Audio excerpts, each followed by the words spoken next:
I'm Sharon Kristovich, and we're at the Folk Art Gallery on 4th Street in downtown San Rafael. And we're here today to build our annual Day of the Dead altar. This is absolutely my favorite time of year. I love to build the altar. I love to reflect upon our loved ones, all the memories we have of them, and create a beautiful space for them to come back and visit with us. So let's get started. First of all, every region in Mexico has a little twist on how they do their altars that differs from area to area. But everybody shares certain qualities, the essential parts of the altar. So let's collect our things to build the altar. We need lots of marigolds and other flowers. We need paper banners. We need pictures of our loved ones, the most important thing, and things that remind us of them. We need candles. We need food. So here's my collection of things for my family. This is just my favorite part. So I'm doing the altar this year for my grandmothers and my aunties who have passed. And we might put something in there for grandpas in the future, but who knows.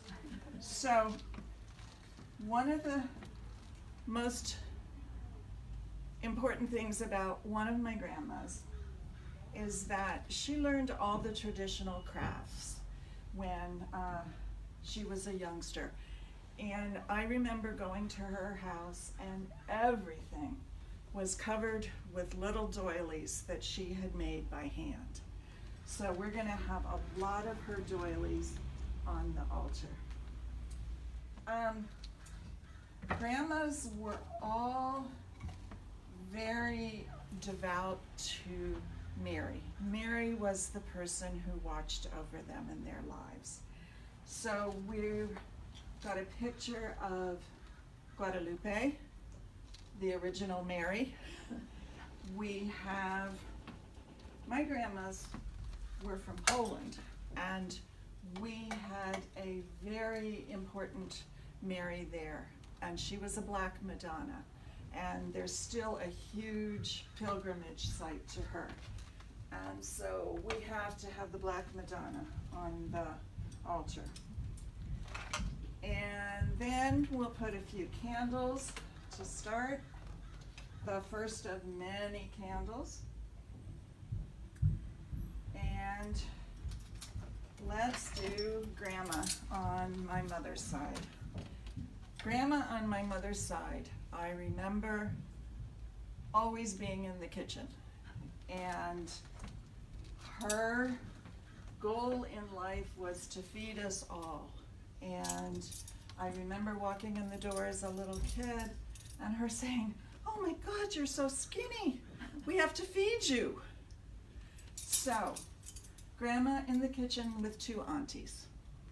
I'm gonna put some measuring spoons on the altar for Grandma, but one of the things you have to know about her is she never measured anything. And so when we tried to write down her recipes, it was impossible. A fist of this, a pinch of that.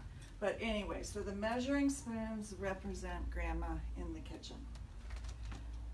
Grandma on Dad's side was a very, very religious lady. So she's the one who did all the doilies, but the center of her life was the church and helping the pastor run the church. I'm not sure he liked that, but the stories they told about her trying to tell him what to do could keep you going for days. Okay. And then we'll add some pictures of even prior ancestors. I love the old-fashioned costumes that really take you back to where the family came from. One of Grandma's prayer cards, and then lots and lots of candles. Okay. The candles are going to help the spirits find their way to the altar from the other world. All the lights are an important part of showing them where they're supposed to go.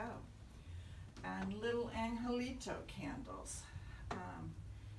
They were always trying to take care of the kids. So lots of angelitos.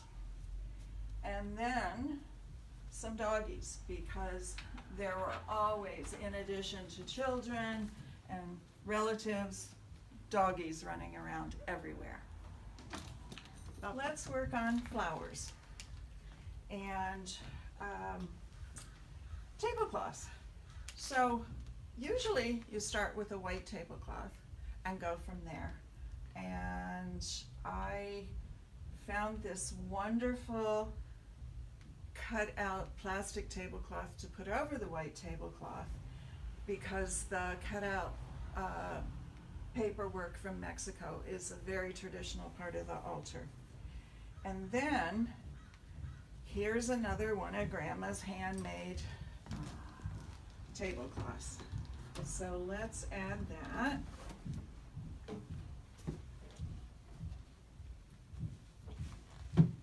And then let's begin with our flowers. Marigolds, cempasúchils. These are the traditional flowers of Day of the Dead. This is what blooms this time of year, and they're incredibly fragrant, and they help the spirits find their way back to home and to the altar again. And then more flowers. Can't have too many flowers. So the food is the most important, well, not most, but very important. And for me, that's fantastic, because my grandmother was always cooking, as I said before.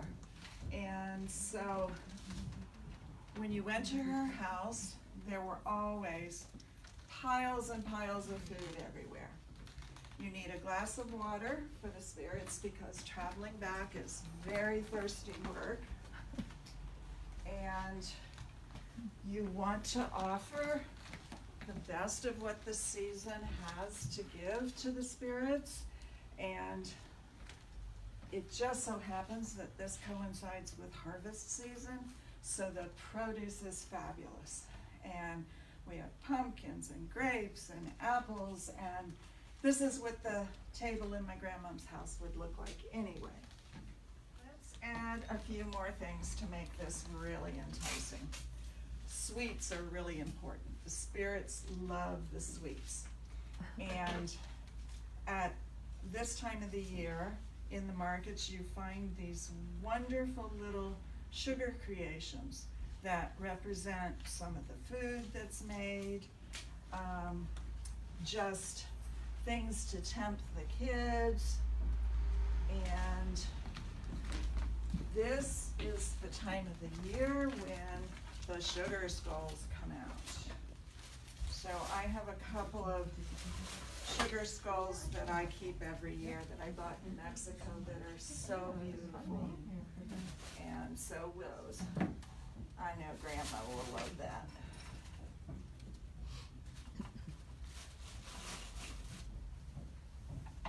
We also have the molds so that you can make your own sugar skulls if you really want to get detailed about this. And then we're going to add some things that just make the altar fun and tempting. Some of the images you see a lot this time of year are the bride and groom.